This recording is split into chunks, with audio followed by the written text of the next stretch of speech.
JD Vance calls audience haters as he's booed at Firefighter Union's conference. Guys, thank you so much. Well, Semper Fi, guys. We got some. It sounds like we got some fans and some haters. That's okay. Listen. Thank you, guys. Oh, bro, the stuttering there. That was not. Oh, Jesus, that kind of hit me like a ton of bricks. Look at this. While JD Vance is booed off stage at Firefighter. Well, was he actually booed off stage? But at the Firefighter Union conference, here's Tim Walz receiving a huge applause from the very same union. Retweet so all the Americans can see the difference between Trump-Vance, the Trump-Vance ticket, and Harris-Walz ticket. Minnesota Governor and Democratic candidate for Vice President Tim Walz to our IAFF family. Well, good morning. I know you got a lot of important business to get through this week, but I do want to say how grateful I am and what a privilege it is to stand in front of this group. Thank you, President Kelly.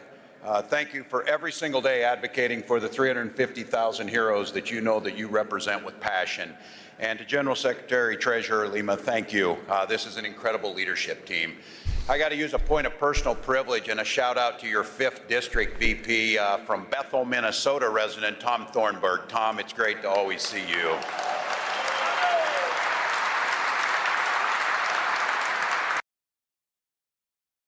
Dude, that is cringe, bro. Imagine getting booed by the same audience that later goes on to be able to cheer for the Democratic candidate at the Firefighters Union. I'm not gonna lie to you, I wasn't expecting it. I mean, obviously, any like blue collar workers should be pro-Democrat because when a tax break comes for your boss's boss, and it's always coming from a Republican giving it to your boss's boss as a blue-collar worker, I feel like you should probably know where those people's priorities lie. It's not with you. So, I mean, it's understandable. I get it. I'm just glad we're getting some of these, people like first responders and stuff on board with the Democrat train. Let's work on cops. Let's work on cops next. I know that there's a lot of struggle between the Democrats and the cops, but not all Democrats hate cops, bro. I'm one of them. I don't hate cops. All right, we don't hate cops. I'd say most Democrats don't hate cops. It's just we got a bad reputation, that bad optics that we need to deal with, right? What is it? A little bit of healthy skepticism about some police activity. It doesn't hurt anybody, so we gotta work on that. It's good to see the firefighters are on board. Let's see. Apparently Vance gets booed again. Vance gets booed in Boston when he claims he and Trump are the most pro-worker Republican ticket in history. To be the most pro-worker Republican ticket in history, and I want to talk about why we're fighting for working people, why we're going to fight for unions and non-union alike. Now, our enemies and a lot of Democrats call us populists, like it's something of an insult. But if being a populist means being on the side of Bro, what? This is a big room, it sounds like, too. Of working people rather than the powerful elites who hollowed out our middle class and sent us into stupid foreign wars, then sign me up. I am a populist and I'm proud of it.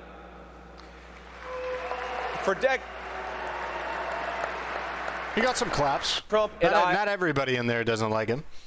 That is cool, though, that there is some level-headed people in there that boo him. Take a look. JD Vance booed by Firefighter Union audience after Walz appealed to the same group. Senator JD Vance, the Republican vice president nominee. Dude, this guy looks... Listen, this isn't an actual argument of substance. I don't like making comments about people's appearance, but this guy looks weird. Am I wrong? He has a weird aura. He's unsettling. I'm not wrong, right? He's an unsettling man. They know he's anti-union. I mean, yeah, he's incredibly anti-union. He's literally like a part of a ticket that's like pro-union stomping. Why it matters. Vance's speech in Boston was a day after the Democratic VP nominee Governor Tim Walz appealed to the same group as both tickets vie for the holdout labor union's endorsement. Semper Fi, guys. Sounds like we've got some... Yeah, I remember this. Just watched it. That's okay. Listen to what I have to say here, and I'll make my pitch. Catch up quick. In this Wednesday's speech, Walz highlighted the Democratic ticket's record on labor rights. Vice President Kamala Harris and Walz have been endorsed by the Auto Union, United Auto Workers, Steel Workers, the Civil Service Employees International Union, and the American Federation of State. The American Federation of State. That's a thing. County. Oh, I see. State, county, and municipal employees. That's a lot of unions, bruh. It's the eyes, otherwise standard white guy. I mean, yeah, it's just, I don't know. The IAFF has yet to endorse either candidate, and it's unclear when or if they will do so. Between the lines, despite initial boos from the crowd, Vance received applause during his speech, and when he celebrated the work firefighters do, and told a story about firefighters saving his mother during her struggle with addiction, he was booed again. No way. Though when he said that he and Trump are proud to be the most pro-worker Republican. Oh, I see. He was booed again, though. I see. He received applause. Got it. Okay. All right. Sorry, I was context there. Grammar was not my interpretation of the grammar was off. Vance and Walz speeches at the same conference is just the latest example of two presidential campaigns playing tag in their campaign appearances. Earlier this month, Harris held a rally inside Milwaukee Fiserv Forum where Trump accepted the Republican presidential nomination a week before. Vance, Harris, and Walz were all briefly on the same Wisconsin airport tarmac. While all three were traveling to campaign events, I just wanted to check out my future plane, Vance joked, according to AP referencing Air Force Two, which Harris was traveling on. I also wanted to say hello to the vice president and ask her why she refuses to answer questions from the media. This looks like a scene from like some show about like stockbrokers who like do semi-shady shit and are like actively being pursued by law enforcement, like the FBI or the SEC or white collar crime. I know that was like too specific, but I feel like it was accurate. Okay, I'm not reading that. Okay, fun. Take a look at Trump's anti-worker record. Communications Workers of America. Nice. At every turn, Donald Trump and his appointees have made increasing the power of corporations over people working their top priority. The list of damage done to working people by the Trump administration is long and growing every day. Here are a few examples. Trump has encouraged freeloaders, made it more difficult to enforce collective bargaining agreements, silenced workers, and restricted the freedoms to join unions. Trump has packed the courts with anti-labor judges who had made their entire public sector right to work for less in an attempt to financially weaken unions by increasing the number of freeloaders. Oh, nice. They got little citations here. Oh, hell no. Trump has stacked the National Labor Relations Board with anti-union appointees who side with employers in contract disputes and support companies who delay install union elections, misclassify workers to take away their freedom to join a union, and silence workers. This doesn't surprise me at all. Trump has made it easier for employers to fire or penalize workers who speak up for better pay and working conditions or exercising the strike. Companies can ban the use of work email and unionize union what? New policy allows non-discriminatory restrictions on email use. Businesses can ban workers from using company email for union and other organizing purposes. The 3-1 ruling in favor of Caesars Entertainment, is this Little Caesars? It better be. They're pizza bangs. Effectively revokes a right granted in 2014 to workers who have access to employees' email systems for other reasons, and overturns the 5-year-old Purple Communications Inc. ruling issued under the Democratic Majority Board. Board's decision allows employers to restrict the use of their email and other information technology systems to certain purposes so long as they don't target union-related communications and activity. So they have to use personal emails? That's weird. Why? Why would they do that? What even is the goal there? Rob Caesars Hotel and Casinos. Let me dream. Yeah. Don't you hate the word weird? Also, what? I have eyes like him.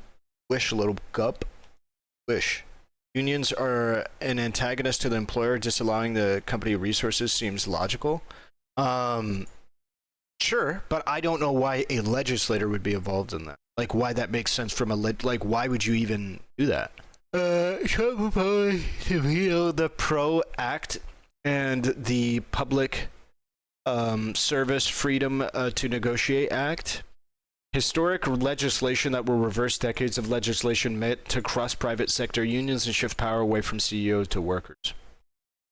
Oh man, that's tough. I really wanted to see this. Trump has restricted overtime pay, opposed wage increases, and gutted health and safety protections. Trump changed the rules who qualifies for overtime pay, making more than 8 million workers ineligible and costing them over $1 billion a year in lost wages. See that? Bro, what is up with these links, bro? Trump has reduced the number of OSHA inspectors so that there are now fewer than at any time in history, and weakened penalties for companies that fail to report violations. What is OSHA violations again? Workplace fatalities rising under Trump OSHA as enforcement declines.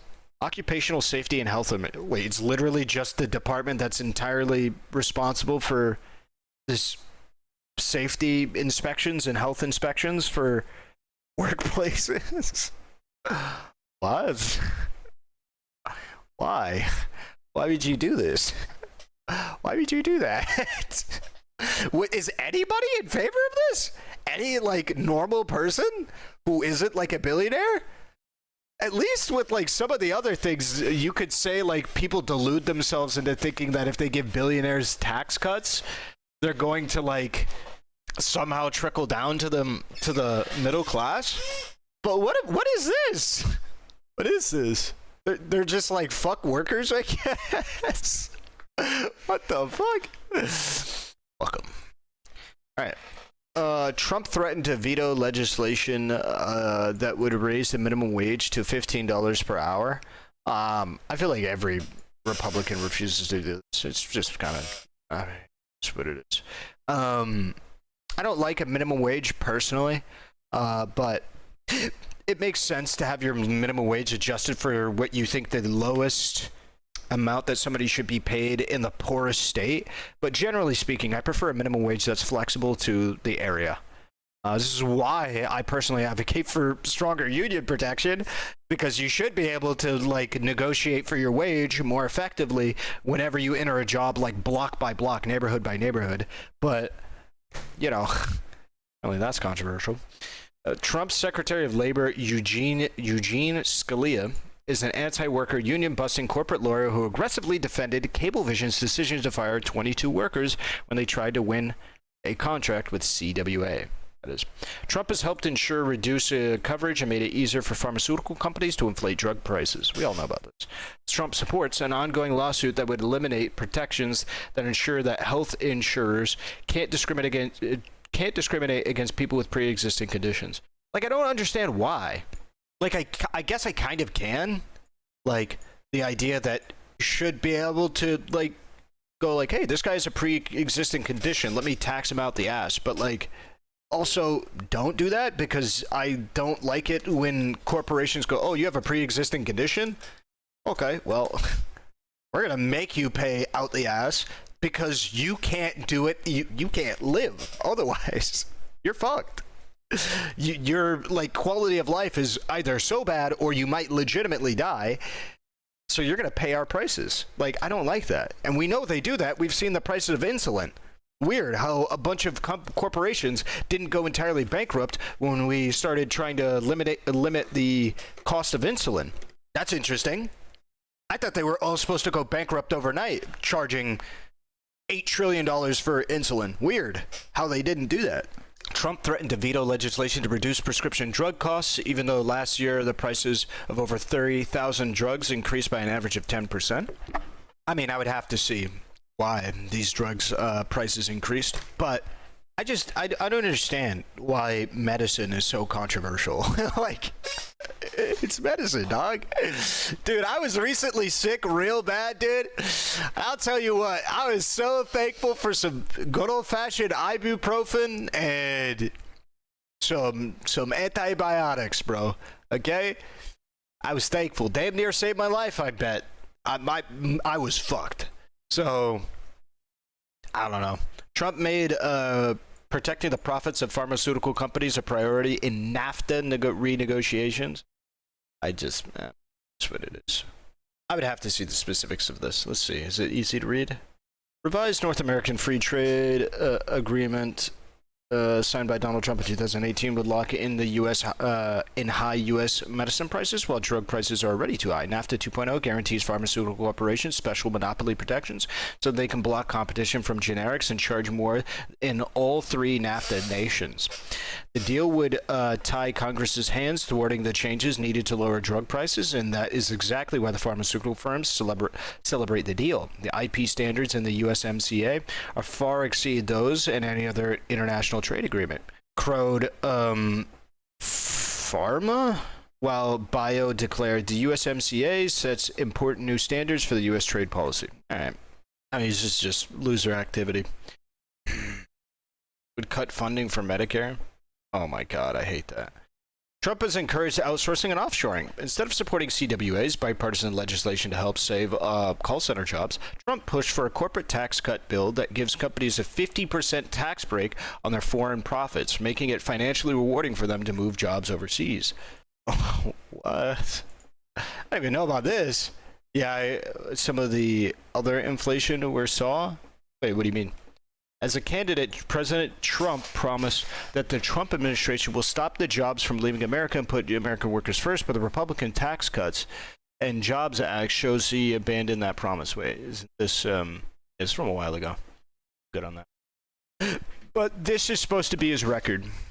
I mean, at the end of the day, fuck safety. Yeah, I mean, at the end of the day, I really don't understand the rationality that people would have if they're in any kind of like union blue-collar job to be able to go with Donald Trump. It can be a little bit sympathetic to the cops because there is the narrative that every single Democrat wants them dead on a spike. It's just not true.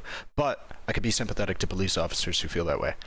In regards to everybody the hell else, like, I feel like that excuse isn't really as relevant, so I don't really know. I mean, we just went over some of the things that Donald Trump did wrong side of his presidency for workers, but I mean, end all be all, there's going to be a lot more if he gets another presidency, and I feel like it's going to be like considerably worse because I think he's going to go balls to the wall because I feel like he's going to go into it with the mentality of either he's not going to have another opportunity like this again with the power that he has, or he's going to attempt to become like God King and full on do that. So he's going to go balls to the wall either way. He's going to try and make a statement. I don't like that. I don't like the statements Donald Trump makes. I don't think he makes good statements, okay?